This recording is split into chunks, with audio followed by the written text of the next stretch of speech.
The wind cut through the streets like a blade. It slipped through cracks in buildings, under coats that weren't thick enough, and straight into Katie's bones. She pulled the sling tighter around her chest, instinctively shielding the tiny body pressed against her. Sophie stirred slightly, her small fingers curling into the worn fabric as if she knew the cold was dangerous. Katie kept walking. Christmas lights glowed from every window along the street. Warm yellows. Soft whites. Reds and greens blinking gently in celebration. Through glass panes she could see families gathered around tables, mugs of hot drink steaming in their hands, laughter frozen in time like scenes from another life. She didn't stop to look for long. Looking hurt more than the cold. Katie was 27 years old and had been homeless for 3 months. Not because of drugs. Not because she was reckless. Because life had unraveled in quiet, merciless steps, one missed paycheck, one landlord who didn't care, one hospital bill she couldn't afford after Sophie was born early.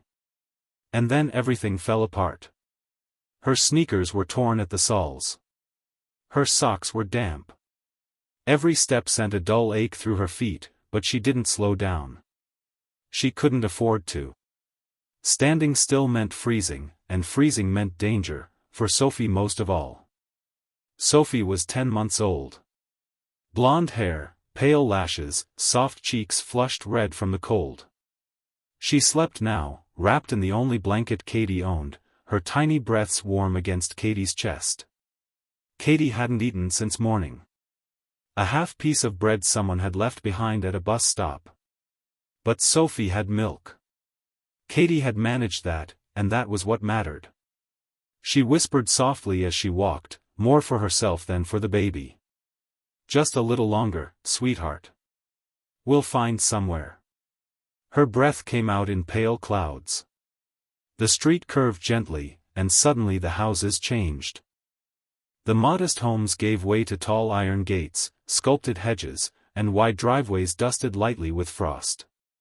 Katie slowed without meaning to. Not out of envy, she was too tired for that, but out of disbelief. This part of town always felt unreal, like something she wasn't meant to see up close. And then she stopped. Before her stood a mansion. Not just a large house. A mansion. Tall stone walls, glowing windows, and a front garden that looked like it belonged in a holiday movie. Trees wrapped in golden lights. Carefully placed lanterns. A fountain at the center, frozen just enough to sparkle under the lights. At the front of the garden stood a massive pine tree. Undecorated. Katie stared at it, puzzled. Everything else was perfect, glowing, complete, yet the largest tree stood bare, dark against the night. She hugged Sophie closer. I guess even the rich forget things sometimes, she murmured faintly. That was when she noticed movement. A small figure stood near the base of the tree. A little girl. She was alone. Katie frowned, instinct tightening in her chest. The girl couldn't have been more than 6 years old. She wore a red velvet dress, thick tights, and polished shoes that sank slightly into the frosted grass. Her golden hair fell neatly to her shoulders, catching the glow of the lights. In her arms was a box. Too big for her. The girl struggled, shifting her weight, trying to lower it carefully. Her hands trembled.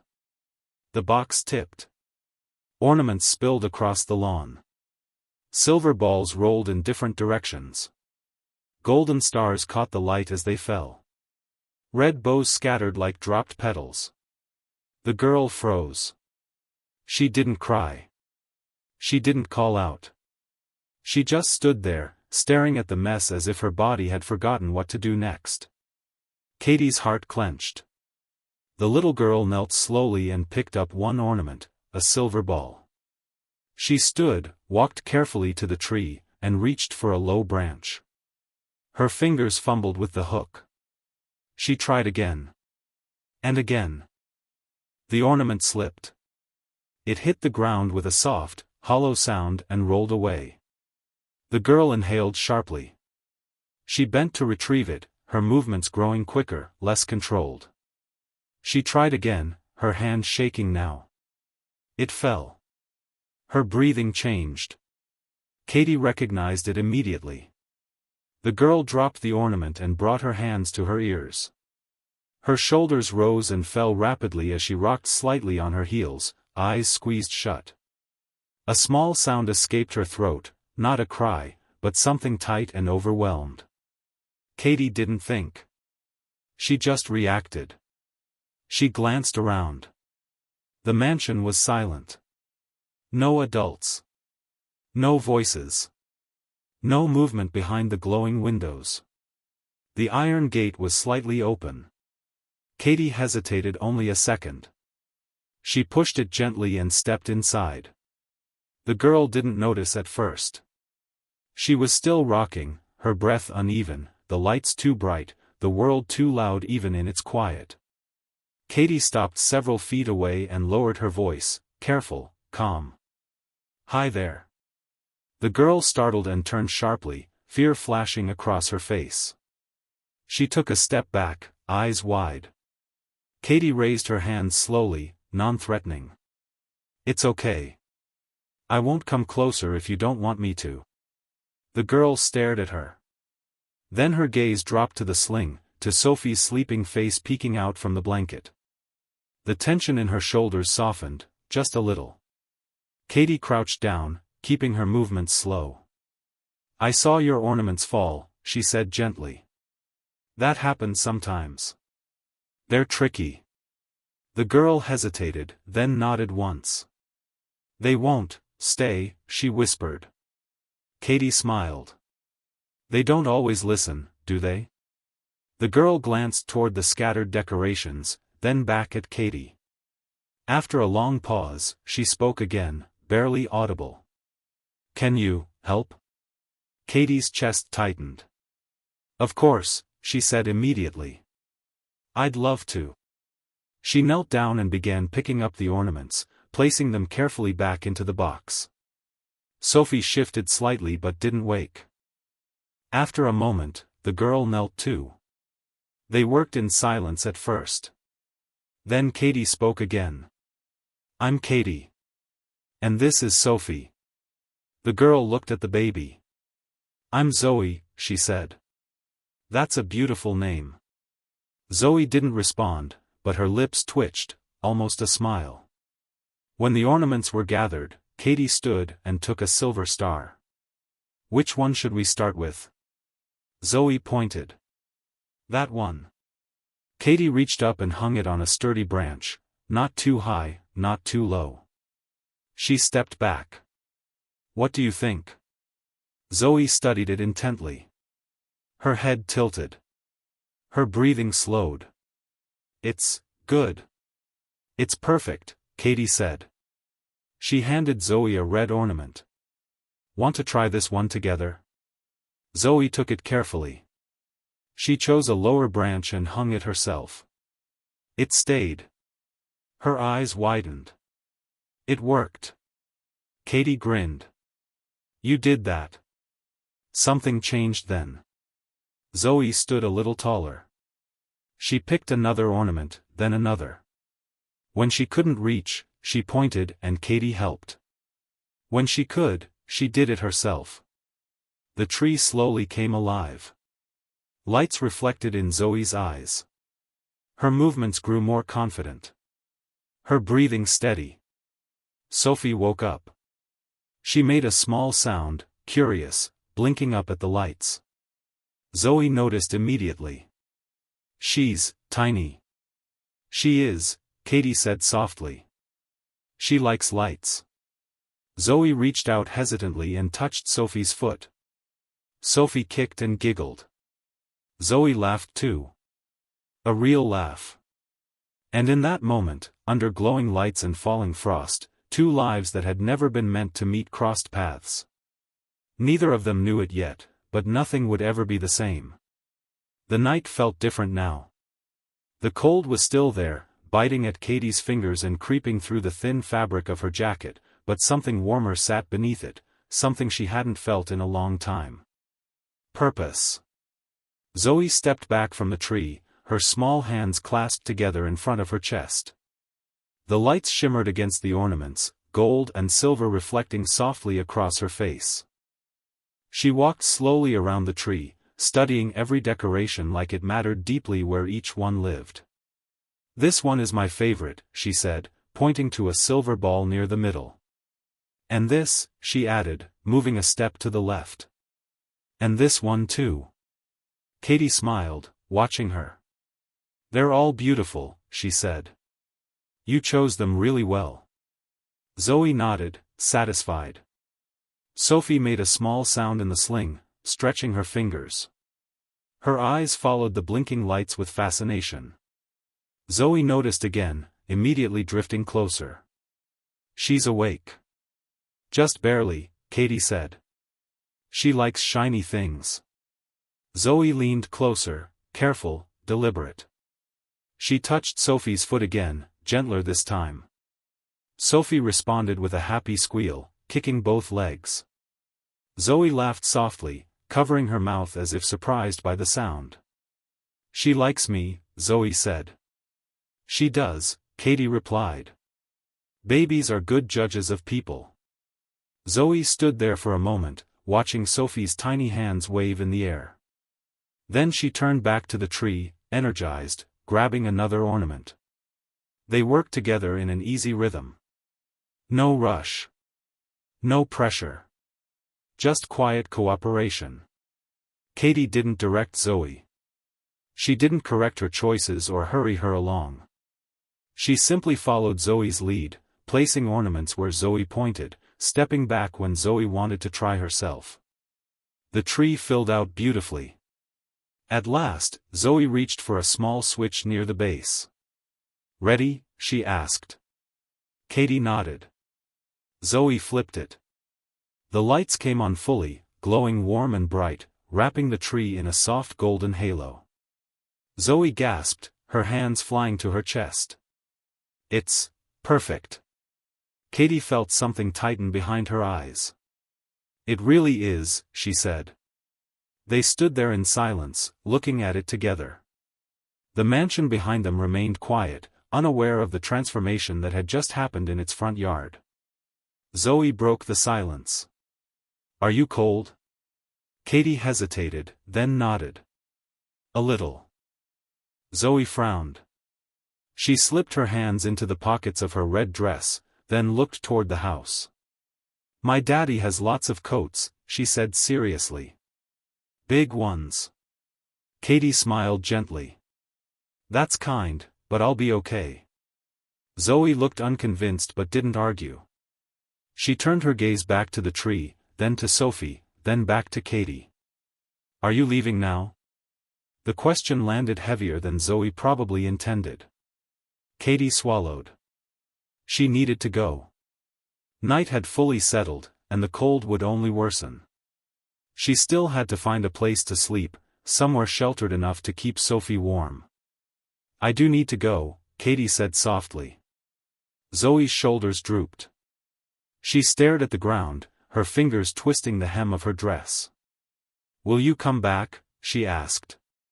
Katy hesitated. She didn't make promises lightly.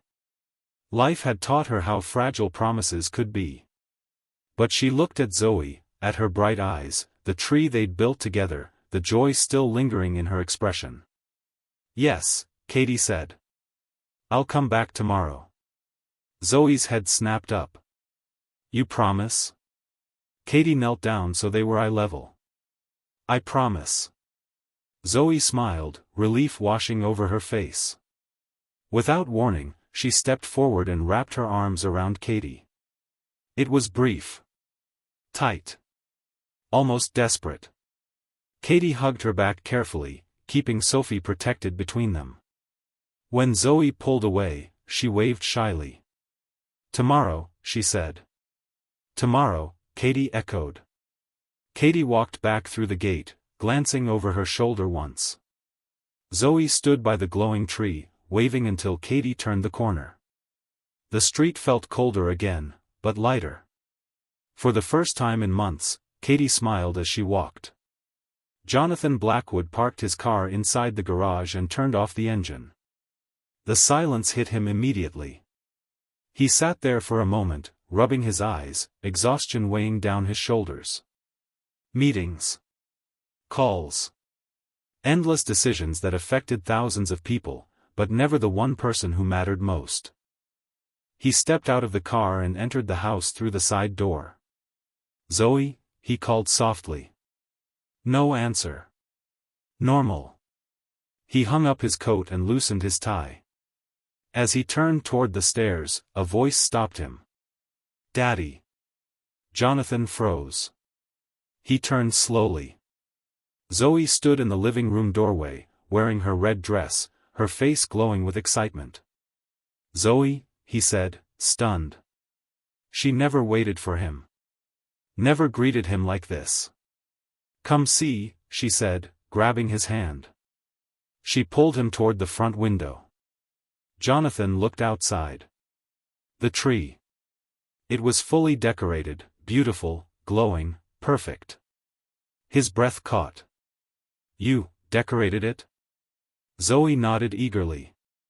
"Katie helped me." Jonathan frowned slightly. "Katie?" "A lady. She has a baby.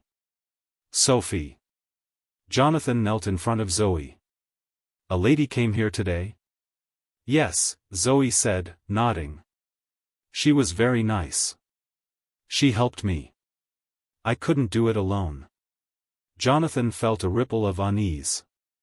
A stranger had been on the property. With Zoe. But before he could speak, Zoe continued, talking faster than he'd ever heard her talk. "She showed me how to hang the ornaments, and Sophie laughed, and we made the tree pretty, and she promised to come back tomorrow." Jonathan stared at his daughter. She was animated. Expressive. Alive. He hadn't seen her like this in years.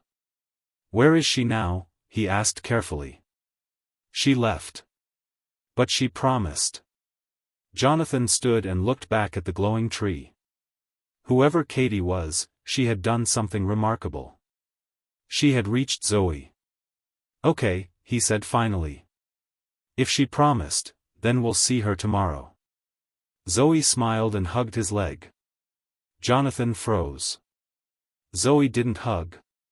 He gently placed his hand on her head. Inside his chest, something shifted. Hope. The warmth from the Christmas lights faded quickly once Katie left the mansion behind.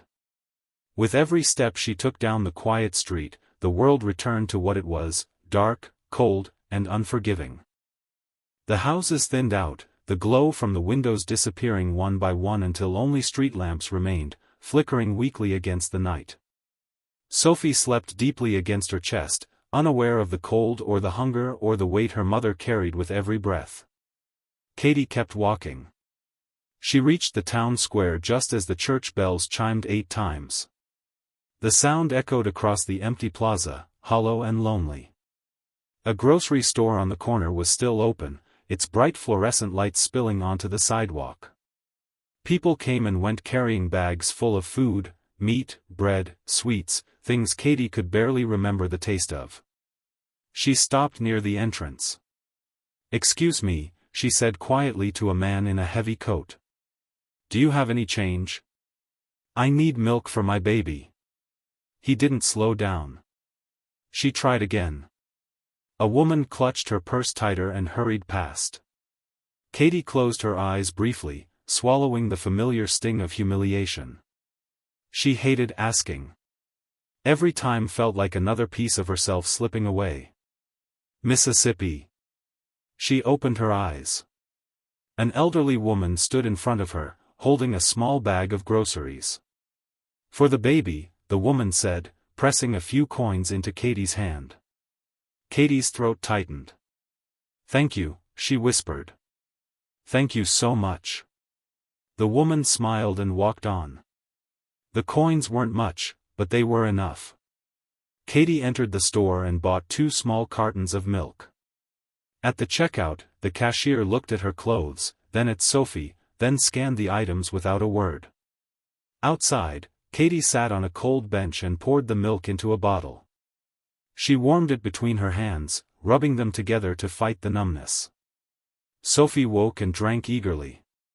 Katie watched her, heart aching and full all at once. "You're okay," she murmured. "Mama's got you." Afterward, Katie walked to the bakery a few streets away. The back door was locked, but a trash bag sat beside the dumpster. She found 2 hard rolls and a piece of cake, not moldy, still edible. She hated this part most. But hunger was worse. Later, she settled beneath an awning of a closed shop, shielding Sophie from the wind with her body and the thin blanket. The ground was frozen. Sleep didn't come easily. Katie stayed awake most of the night, listening to the city breathe around her. She thought of Zoe. Her smile. Her laugh. The way she had hugged her so tightly. "I'll come back tomorrow," Katie whispered again, as if saying it aloud made it stronger. Morning. Jonathan Blackwood didn't sleep well. He lay awake long after the house went quiet, staring at the ceiling. Zoe's voice echoed in his mind, excited, animated, alive. She hadn't been like that in years. Doctors. Therapists. Specialists. The best money could buy. And yet a stranger, a poor woman with a baby, had done what none of them had. Jonathan rose early, dressed quickly, and went to Zoe's room. She was already awake.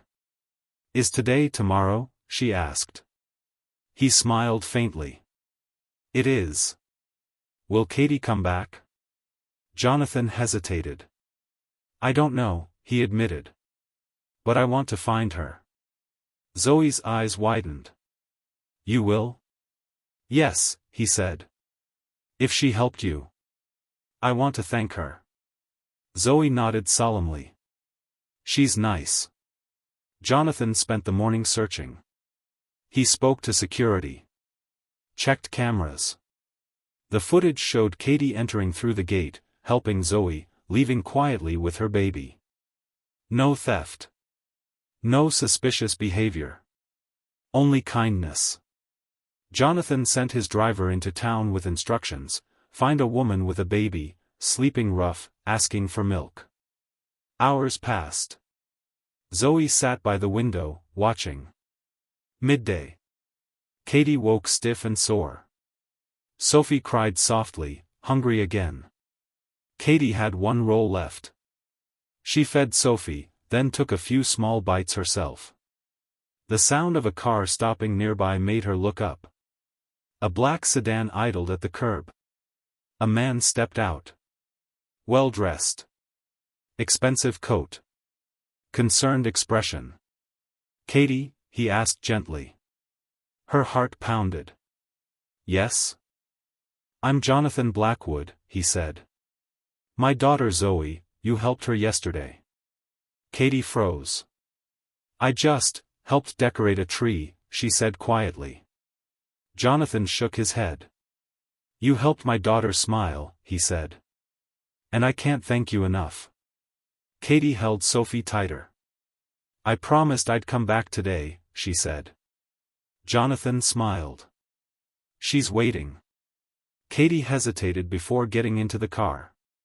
It wasn't fear exactly, more disbelief. Cars like this didn't stop for people like her. Men like Jonathan Blackwood didn't step out of them and speak gently to homeless mothers sitting beneath broken awnings.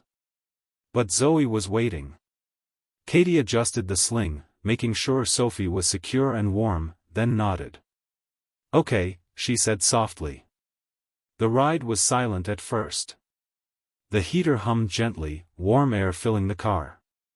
Katie hadn't felt warmth like this in weeks. Sophie sighed in her sleep, her tiny body relaxing against Katie's chest. Jonathan glanced at them through the rearview mirror. "You didn't have to help her," he said.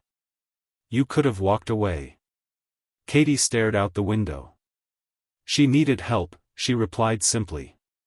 "So I helped." Jonathan swallowed.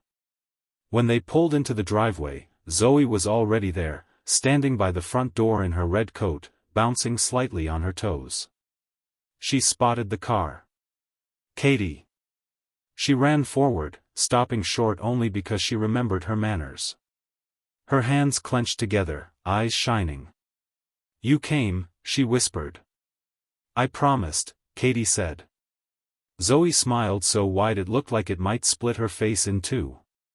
She stepped closer, peeking at Sophie. "She's still small." "She's growing," Katie said. Zoe nodded seriously. Jonathan watched them, chest tight. Inside, the house felt enormous, high ceilings, polished floors, quiet luxury everywhere. Katie felt painfully aware of her worn shoes, her frayed sleeves. Zoe didn't care. She tugged Katie toward the living room, straight to the window overlooking the tree. "Look," Zoe said. "It's still perfect." "It is," Katie agreed. "You did such a good job." Zoe beamed. Jonathan cleared his throat. "Zoe," he said gently, "why don't you go show Sophie your drawings?" Zoe nodded and led Katie to her room. The walls were covered in art, crayons, pencils, colors everywhere. Zoe proudly showed each one, explaining carefully. Jonathan stood in the doorway, listening. His daughter was talking. Really talking.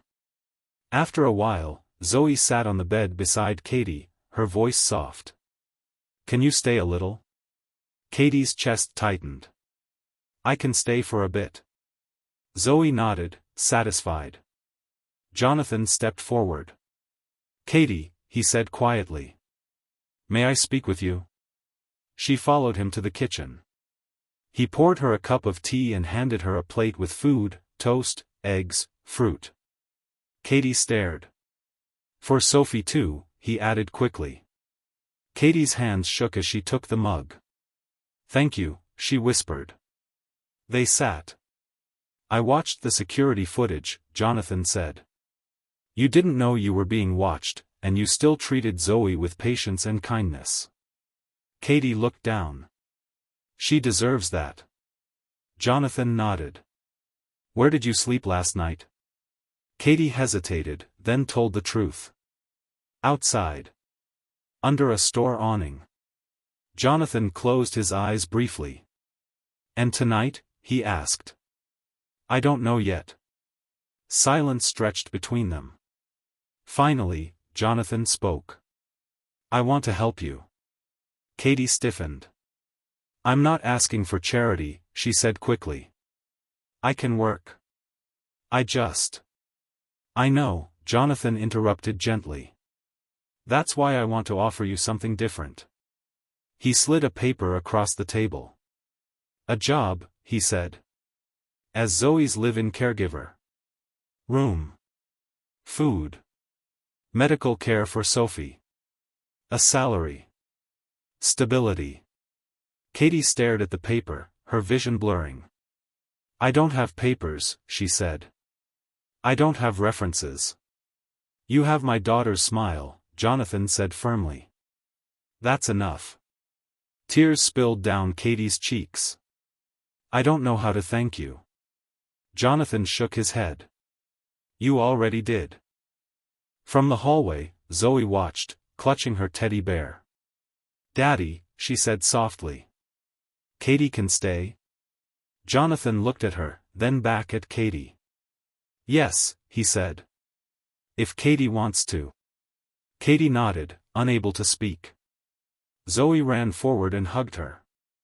And for the first time in months, Katie felt safe. Katie didn't sleep that night. Not because she was cold.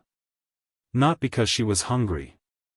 But because every time she closed her eyes, she was afraid she would wake up under the awning again, with the wind cutting through her clothes and Sophie crying from hunger. The bed was soft, too soft. The room was warm. Clean. Quiet. Sophie slept peacefully in the crib beside the bed, wrapped in a real blanket, her tiny chest rising and falling in a steady rhythm. Katie sat on the edge of the mattress, watching her. Safe. That word felt foreign. She reached out and gently brushed a finger across Sophie's cheek.